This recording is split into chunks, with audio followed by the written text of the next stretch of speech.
agronegócio vai continuar crescendo.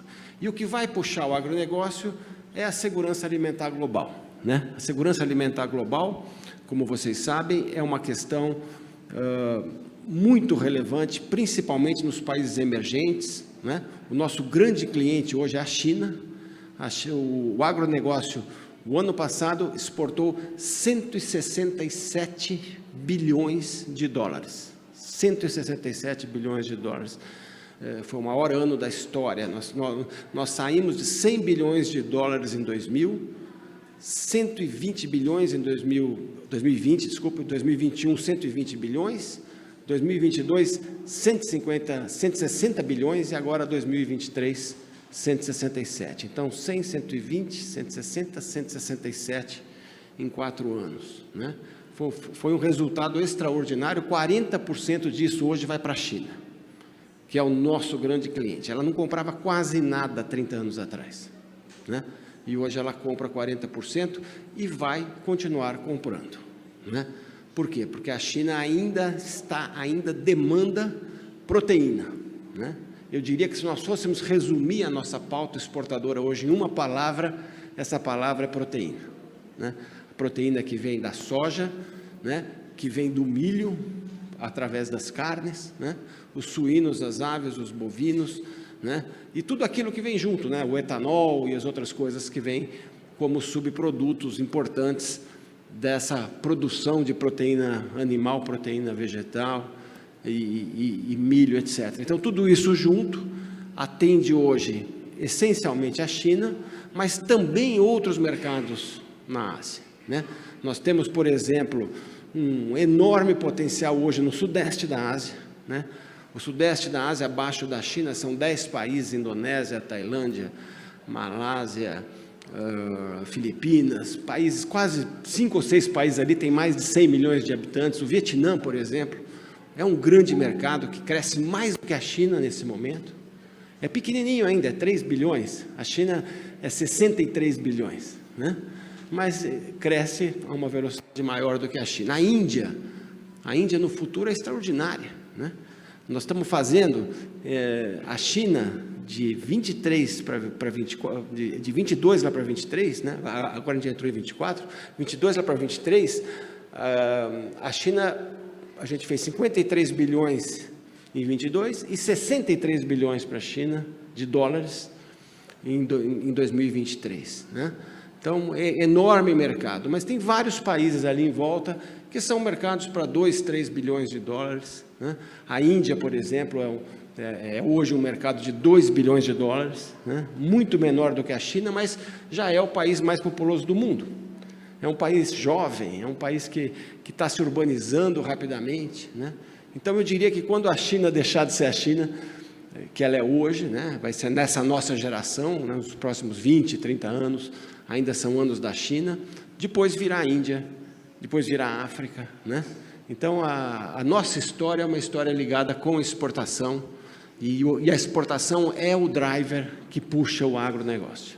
É o que o Paraná sabe fazer, é o que o Mato Grosso está fazendo hoje, é o que São Paulo faz. São, na verdade, produtos diferentes, né? O Paraná está mais ligado no mundo das proteínas, São Paulo vai para o mundo do açúcar, né? Da cana-de-açúcar, da celulose, da laranja. O Mato Grosso também muito forte em proteínas.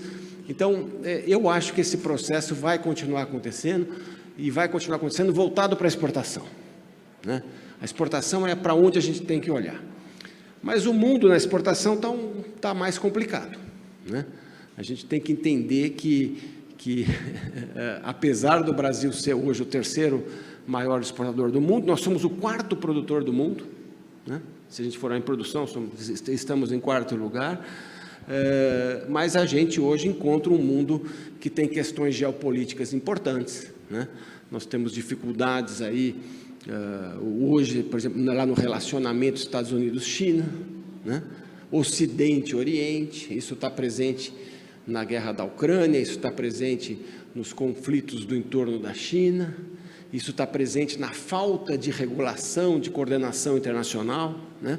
A gente, por exemplo, sabe que a Organização Mundial de Comércio, que foi tão importante para criar regras internacionais, está tendo dificuldades hoje de funcionamento, o Tribunal de Solução de Controvérsias não funciona, a ONU não consegue resolver o problema das guerras que estão aí presentes hoje, né? A Organização Mundial de Saúde não conseguiu atuar na questão da Covid, né? Então falta coordenação global, existem forças, agrupamentos geopolíticos que estão se formando, e falta também um entendimento maior das prioridades, né? O que a gente vê quando assiste os agricultores franceses indo para a rua? Além de falarem mal do Mercosul, a gente assiste um agricultor que está sendo, digamos, pressionado pela agenda climática, né? Certo? Que é essa a grande reclamação dos agricultores, é que a agenda climática, as políticas climáticas representam para o agricultor um aumento de custos, uma dificuldade de produzir, né? Estou falando de Europa, né? Não estou falando de América do Sul, né? Por quê? Porque restrição para usar adubos nitrogenados, né?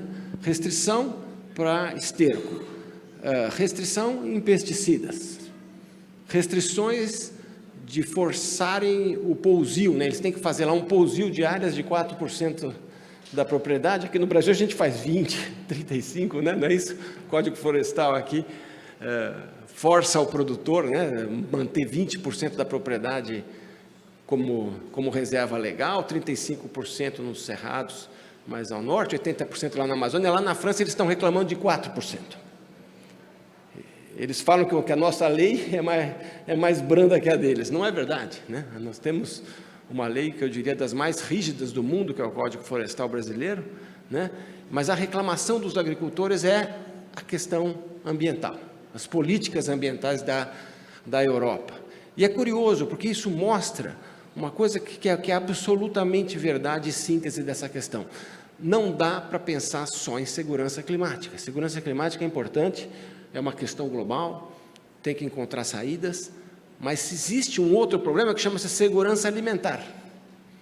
Existe um outro problema que se chama segurança energética, e esses três problemas estão acontecendo ao mesmo tempo no mundo. E quando você força a mão demais de um lado, você pode prejudicar o outro, né?